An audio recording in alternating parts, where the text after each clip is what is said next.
This video is going to talk about what we call conditional statements. Now, a lot of this video is just going to be some vocab, so if you need some extra time to write it down, remember to just go ahead and pause.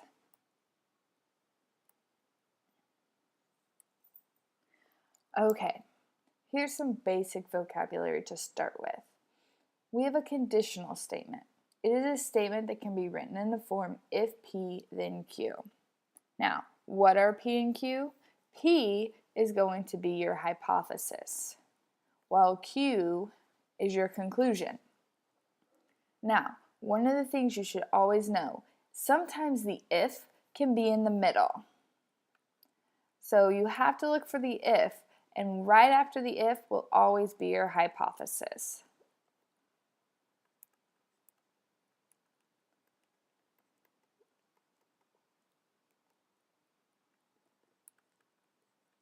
All right, the next thing is the hypothesis, the P part of the conditional statement following the if. So P is our hypothesis. Q is our conclusion. It follows the then. Sometimes you don't have a then, so always look for your hypothesis first.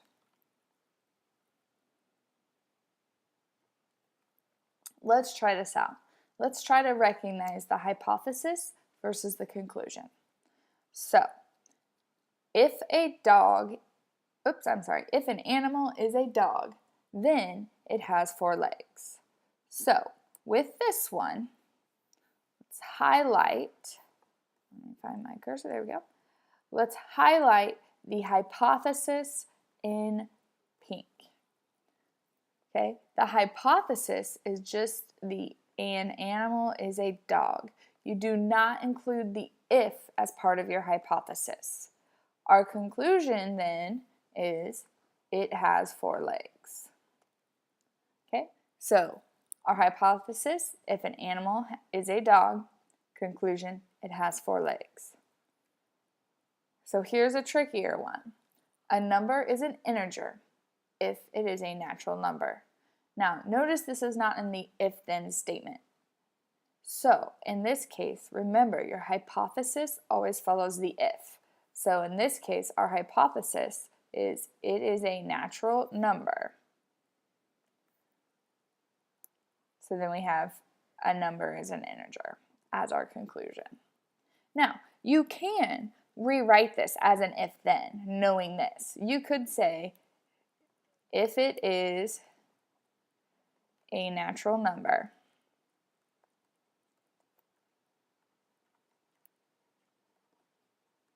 then a number is an integer.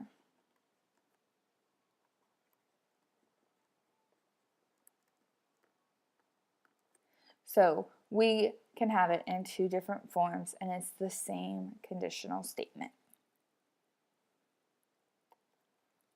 Okay, we have a counterexample. We've talked a little bit about this. A counterexample is an example that proves that a conjecture or a statement is false. You guys worked with this when we did our review assignment when you had to do the true-false. So let's say our conjecture is that 3 points on a plane always make a triangle. Well, hopefully you thought of a line right away. That's your counterexample. 3 points don't have to be a triangle. 3 points could be on a straight line. And remember, a line won't form a triangle. All right, like I said, this is heavy vocabulary. Another definition we need to know is what is called negation. A negation is adding not to a statement P, making it not P. To negate it, we put the little, I call it the little squiggle out in front. So, an example is M is the midpoint of AB. The negation of that, M is not the midpoint of AB. So you're just making it the opposite of what it is. So putting in the not. All right, we are going to look at 4 types of conditionals. You have your basic conditional statement. That's your starting statement. We're then going to look at the converse, the inverse, and the contrapositive. So make sure you write these down because this will be a quiz in a few days. A conditional statement, okay? That is your statement formed by the hypothesis and the conclusion. We have it as if P, then Q. Also, please make sure that you memorize the notation. Okay, so conditional is our if P, then Q. We already talked about that. Next, we have our converse. The converse is the statement formed by exchanging the hypothesis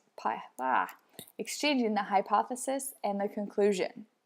So we have if P, then Q. So that is your converse. Our next one is an inverse.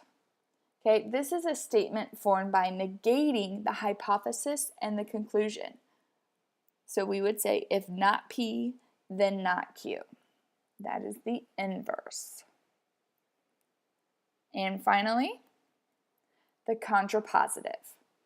Okay, this is a statement formed by both exchanging and negating the hypothesis of the conclusion. So if not Q, then not P. Hopefully you got the conditional down, if P, then Q.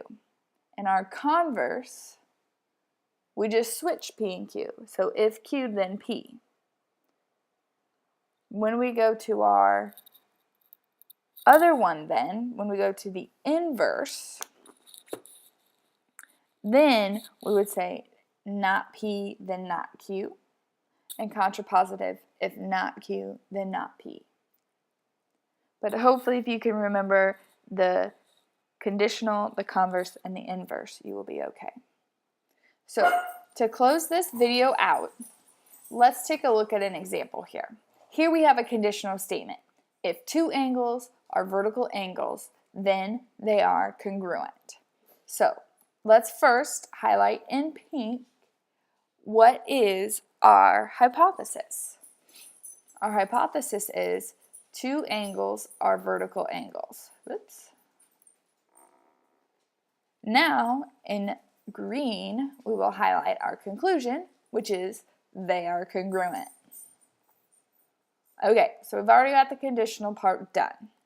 So, what would be our converse? Okay, our converse, remember, is where we say Q, then P. So, we would say if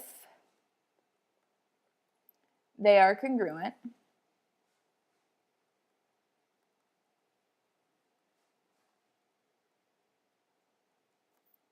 then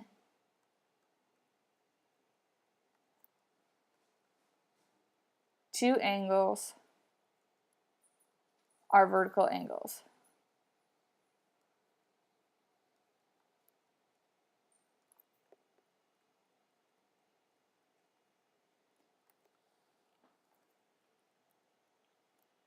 All right, next we have our inverse. So with our inverse, this is where we have to negate. So we have if not P, then not Q. So if two angles are not vertical angles,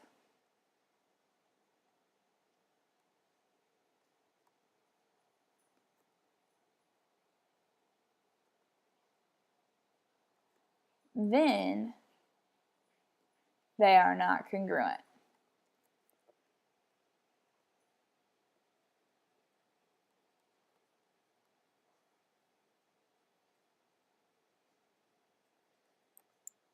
Okay, and our last one, and you guys can abbreviate this, the contrapositive, we just put contra, whoops, forgot my R, and then put in parentheses or in quotations a plus sign, contrapositive.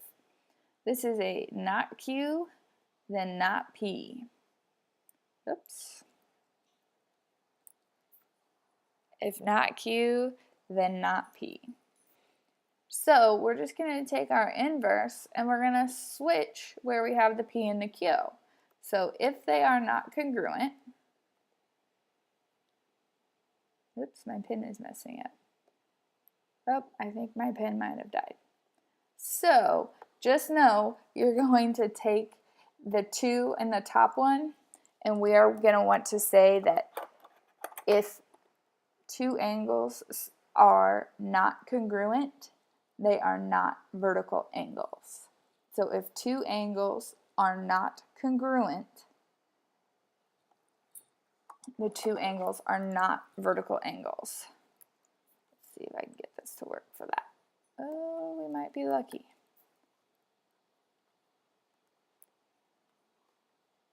If 2 angles are not congruent, then they are not vertical angles.